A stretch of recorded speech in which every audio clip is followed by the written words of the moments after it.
Welcome to the podcast. Today's title, Happy Discontents, sort of follows on from what we were diving into in the problem of authenticity. It'll be connected to that.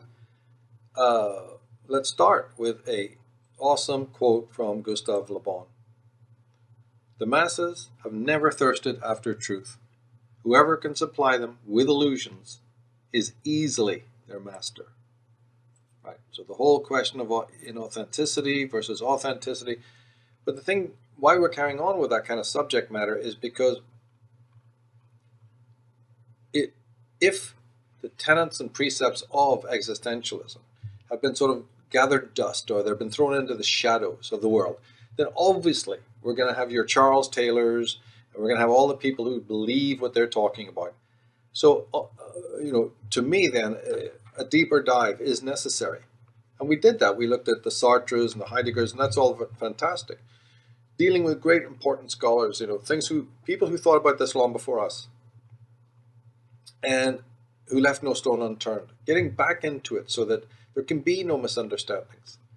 Now, foremost amongst these scholars and these people that knew what was what is Otto Rank. And that's what we're going to look at today, some of his ideas. 20 years, the secretary of Freud, knew psychoanalysis inside out.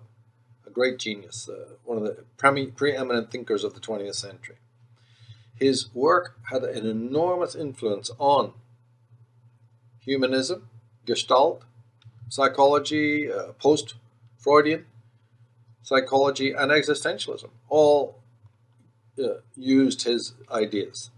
His work covers a very, very large scope. And most of his ideas are still highly relevant. We're going to just look at just a few today, actually. Now, although he was a rather... See, it's not... What we're going to cover today is not a matter of just chapter and verse, that you can just pick it up and find it. I've condensed it. I've organized it, as you can see from... If you watch the premium I did on Slaved on Otto Rank, right? So he's an unsystematic thinker. He's an unsystematic writer. But that's backed up, or it's compensated for, by the fact that the ideas are scintillating. And one has to also mention that really later psychologists of the first rank also sort of plagiarized his work. That also has to be said. But it's all right in a sense because his ideas were so utterly amazing that they had to get out to the world.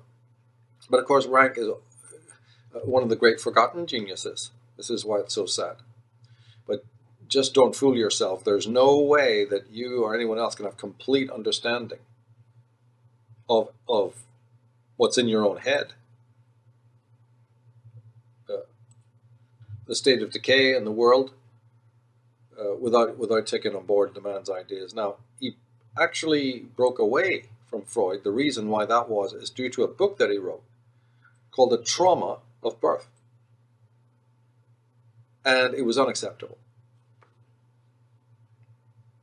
It struck at the central principles of Freudianism.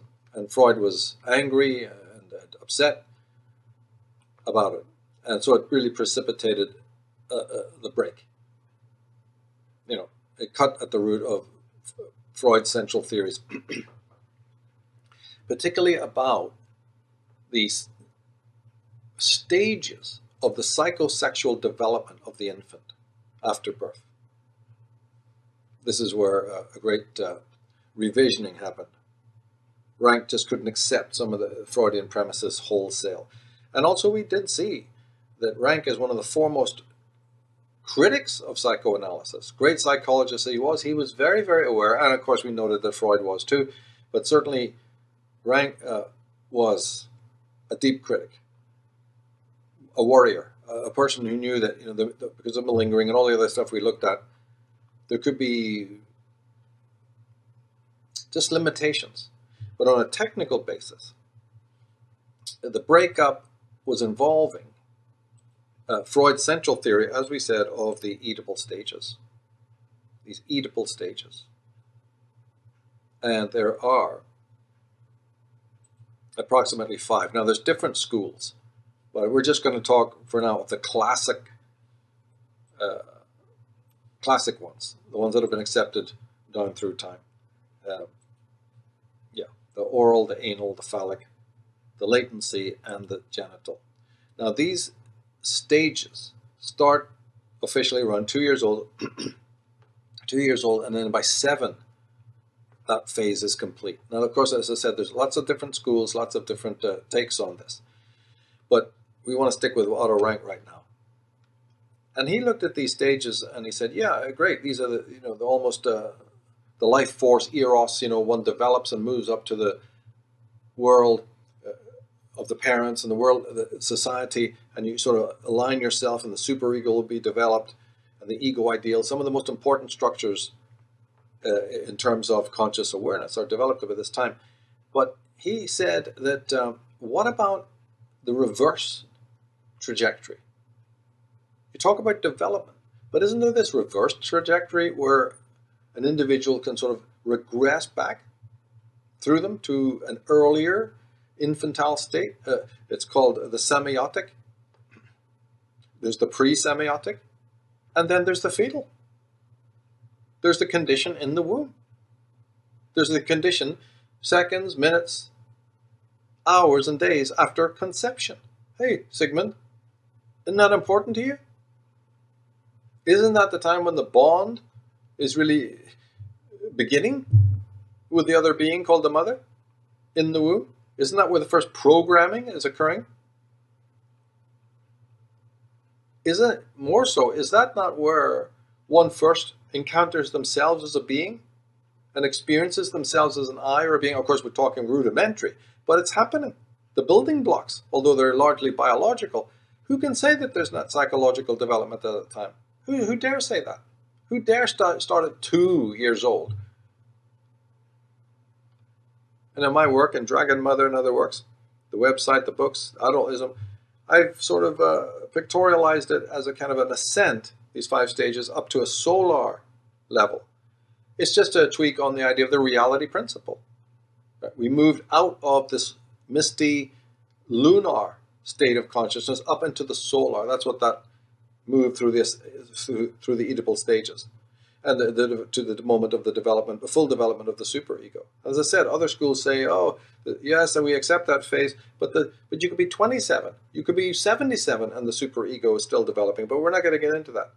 But this ascent through Erich Neumann and through Carl Jung, absolutely, they spoke about that. But Rank is the one who wanted to really tease out what would happen if there is a regressive tendency, of sort of moving backwards through these stages. This was a priority for him. He saw it happening anyway. And it's very, very important to look at that.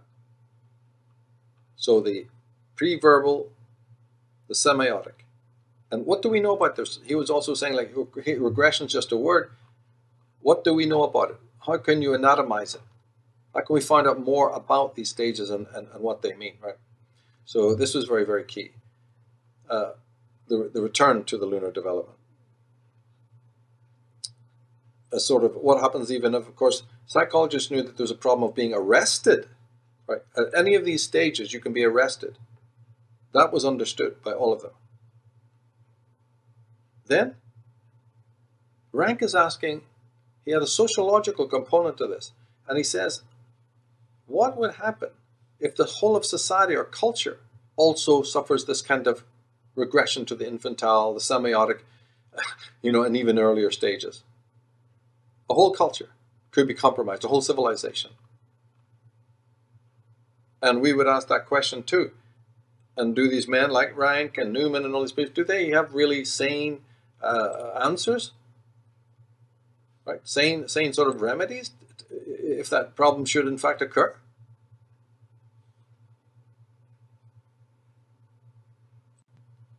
And the reason why he was so focused on this, Rank, is because he understood that the whole motive of why regression would take place, right? We know this word. What is it? What is the dynamic? Is